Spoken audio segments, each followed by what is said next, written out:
அனைவருக்கும் வணக்கம். கடந்த ஆட்சி காலங்களில் ஏழை எளிய மக்களின் பசியாற்றுகிற ஒரு திட்டமாக அம்மா உணவகமும், ஒரு விவசாயி தன்னோட உற்பத்தி பொருளை இடைத்தரகர் இல்லாமல் நேரடியாக கொண்டு போய் விற்கக்கூடிய ஒரு இடமா உழவர் சந்தையும் நாம் பார்க்குறோம்.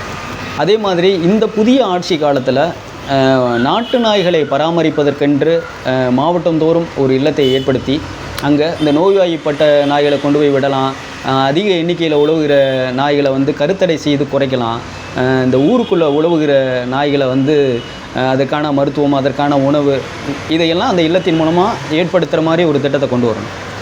அதே மாதிரி இந்த ஊருக்குள்ளே வளர்க்குறாங்கல்ல, நகரத்துக்குள்ளே வளர்க்குறாங்கல்ல மாடுகள், அந்த மாடுகளுக்கென்று ஊர் கடைசியில் ஒரு புல்வெளியை, ஒரு வெட்ட வெளியை ஏற்படுத்தி அங்கே பராமரிக்கிறதுக்கான ஒரு இடத்த ஏற்படுத்தி கொடுக்கலாம். அப்படி ஒரு திட்டத்தை கொண்டு வரலாம். அதே மாதிரி மாவட்டம் தோறும் மரங்களை ஒரு பல ஏக்கரில் மரங்களை நட்டு ஒரு காடுகளை உருவாக்கலாம். பல்லுயிர் பெருக்கத்துக்கு அது ஏதுவாக இருக்கும்.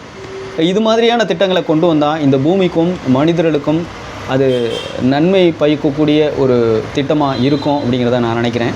இது மாதிரி இந்த பூமிக்கும் இந்த மனிதர்களுக்கும் நன்மை பயக்கக்கூடிய ஒரு திட்டம் எது செய்தால் நன்றாக இருக்கும் அப்படிங்கிறத உங்கள் கற்பனையில், உங்கள் மனசுக்குள்ளே என்ன இருக்கோ அதை கமெண்ட்ஸில் சொல்லுங்கள். நன்றி, வணக்கம்.